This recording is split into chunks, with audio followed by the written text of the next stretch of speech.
নমস্কার প্রিয় দর্শক বন্ধুরা, আজকে রিতাস কিচেনে নিয়ে এসেছি কমন কার্প মাছের একটি রেসিপি।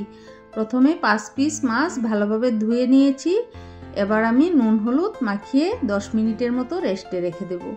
এদিকে একটি কড়াই বসিয়ে দিয়েছি। কড়াইটা গরম হয়ে এসছে। এবার আমি সাদা তেল দিয়ে দিচ্ছি 2 টেবিল স্পুনের মতো।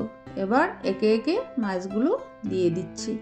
এই মাছগুলো ভীষণ তেল হয়, দেখতেই পাচ্ছ কিভাবে তেল ছেড়ে যাচ্ছে। এবার এপিট উপিট করে লাল লাল করে ভেজে নামিয়ে নিচ্ছি। বন্ধুরা, আমার এই রেসিপিটি যদি তোমাদের ভালো লেগে থাকে অবশ্যই লাইক, কমেন্ট এবং সাবস্ক্রাইব করে আমার পাশে থেকো। এবার ওই তেলটাতে আমি কেটে রাখা আলু এবং ফুলকপিগুলো দিয়ে ভেজে নেব। শীতে এই ফুলকপি এবং আলু দিয়ে তরকারির টেস্টটাই আলাদা হয়।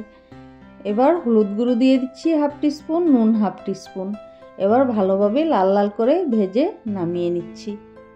তারপর কড়াইটা পরিষ্কার করে নিয়ে সর্ষের তেল দিয়ে দিলাম 2 টেবিল স্পুন।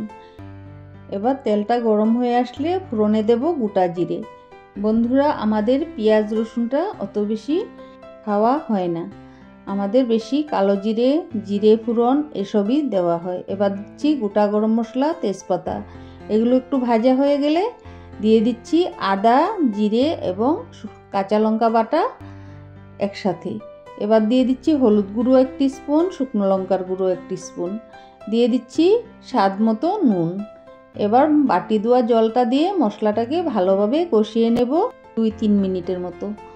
দেখতেই পাচ্ছ কালারটা চেঞ্জ হয়ে এসছে, মশলা থেকে তেল ছেড়ে আসছে। এবার আমি আগের থেকে ভেজে রাখা ফুলকপি আলুগুলো দিয়ে দিচ্ছি। এবার নেড়ে চেড়ে মশলার সাথে ভালোভাবে মিলিয়ে নিচ্ছি। দিয়ে দিচ্ছি মটরশুঁটি। শীতের দিনে ফুলকপি, আলু, মটরশুঁটি দিয়ে তরকারির অসাধারণ টেস্ট হয়। এবার দিচ্ছি পরিমাণ মতো জল। আমি এখানে গরম জল দিয়েছিলাম, তার জন্য খুব দ্রুত ঝোলটা ফুটে উঠেছে। এবার আমি দিয়ে দিচ্ছি আগের থেকে ভেজে রাখা মাছগুলো একে একে। এই দারুণ স্বাদের রেসিপিটি তোমরাও বাড়িতে অবশ্যই একবার ট্রাই করে দেখো। এই ধরনের নতুন নতুন রেসিপি পেতে হলে আমার চ্যানেলটাকে অবশ্যই সাবস্ক্রাইব করে পাশের বেল আইকনটি ক্লিক করে দেবে, যাতে নোটিফিকেশন সবার আগে তোমার মোবাইলে চলে আসে। বন্ধুরা, দেখতেই পাচ্ছ ঝোলটা ফুটে উঠেছে। এবার উপর থেকে গরম মশলা ছড়িয়ে দিলাম। এবার গরম গরম সার্ভ করে নেব আজকের রেসিপি ফুলকপি, আলু এবং মটরশুঁটি দিয়ে কমন কার্প মাছের ঝোল।